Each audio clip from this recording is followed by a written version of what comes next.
Dalam sebuah syair dikatakan, berani dia ingin membunuh anaknya demi melayani tamu yang datang ke rumahnya.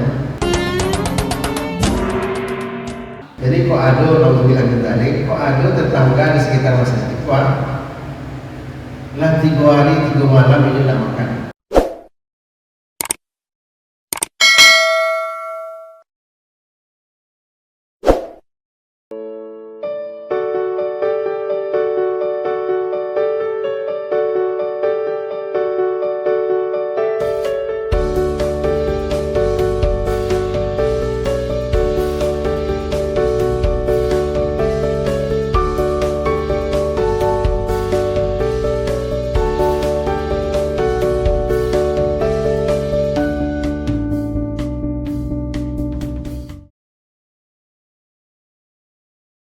Assalamualaikum warahmatullahi wabarakatuh.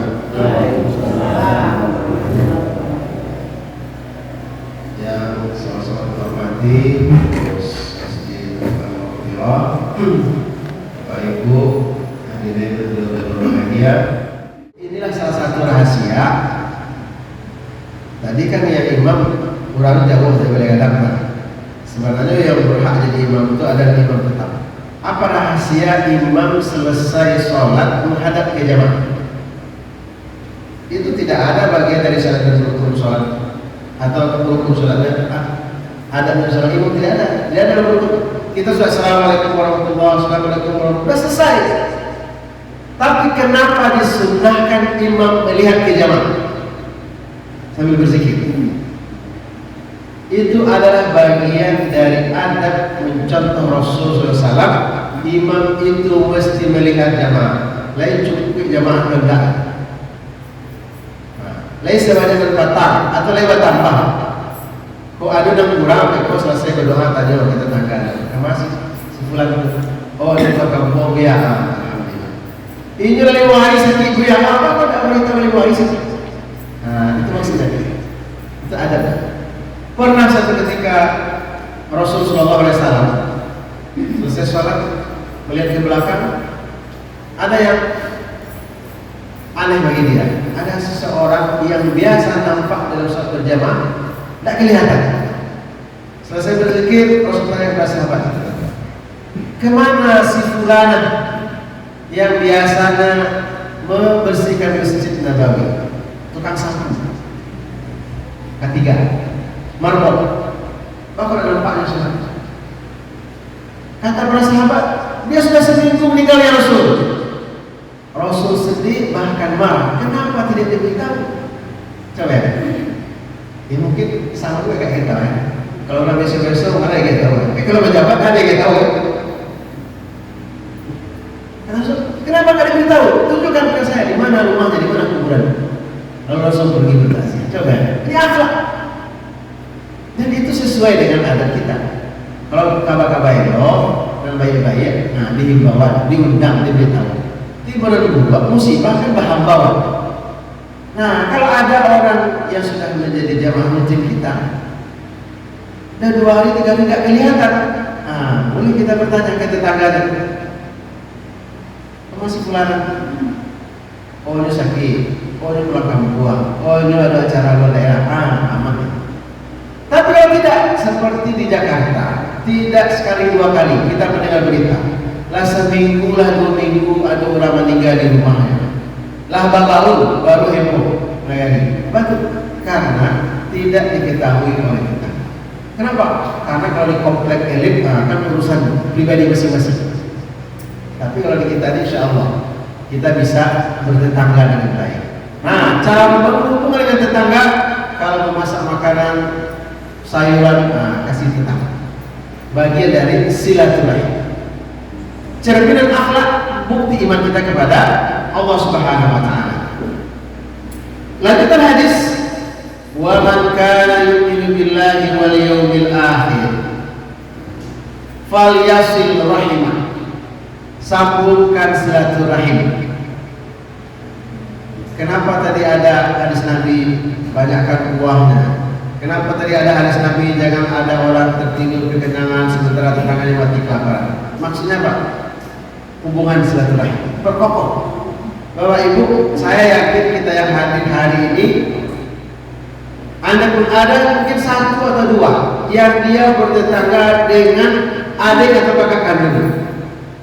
Selaku budanya, selaku adiknya, sebelah kanan abangnya. Mungkin satu atau dua, atau jangan-jangan tidak ada. Saya di antara kayak adik ini sebelah rumahnya itu adalah adiknya atau abangnya. Ada? Tidak ada kan? Tidak ada dong.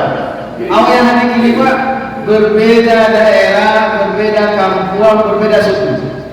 Atau kok namanya suku tapi sama suku saja, tapi daerahnya beda. Suku di suku Bang terima posisi, suku di suku Bang terima mau kota, sama-sama suku Bang, tapi beda daerah. Tidak ada hubungan tali darah. Tapi apa yang terjadi kalau musibah datang? Nauzubillah min dzalik. Kok ada meninggal, kok ada kebakaran, kok ada kehilangan, saya yang tahu.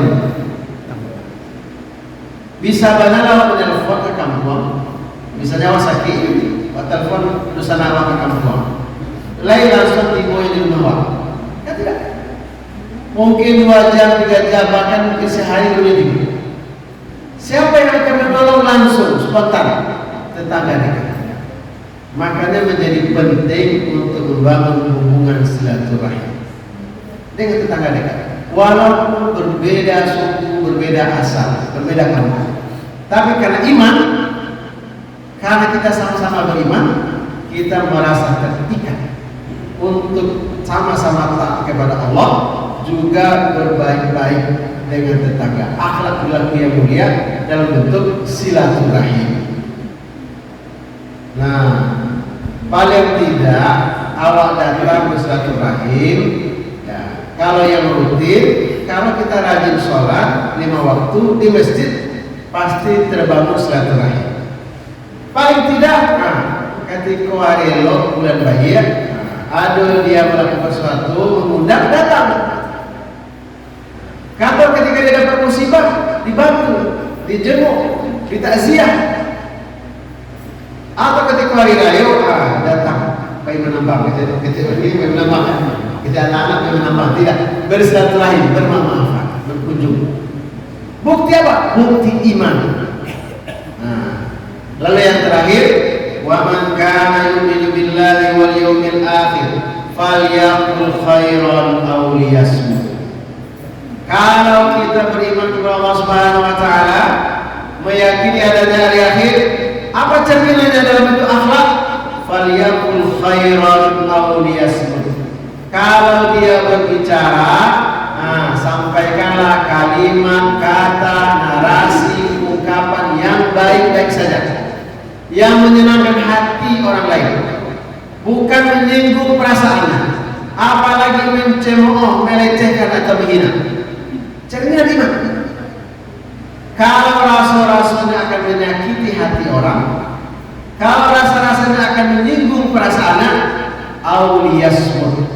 Dalam kalimat lain, auliyasmut, jauh lebih baik dia diam. Jadi Bapak Ibu, kalau iman kita bagus, maka ucapan kita pun juga kalimat-kalimat yang baik. Maka mau sampaikan di beberapa tempat, tidak betul ungkapan kita di masyarakat, ambo muncul ya berkeleperan, muncul ya berbuat tapi hati gue elok. Ada boleh itu, tidak bisa diterima gitu. Kalau kita punya iman yang bagus, kalimat yang kedua, kata yang kedua juga adalah kata-kata yang baik, yang santun, bukan menyinggung hati, bukan melecehkan, bukan meremehkan, bukan apalagi menghina orang lain. Bila itu hidayah. Assalamualaikum warahmatullahi wabarakatuh.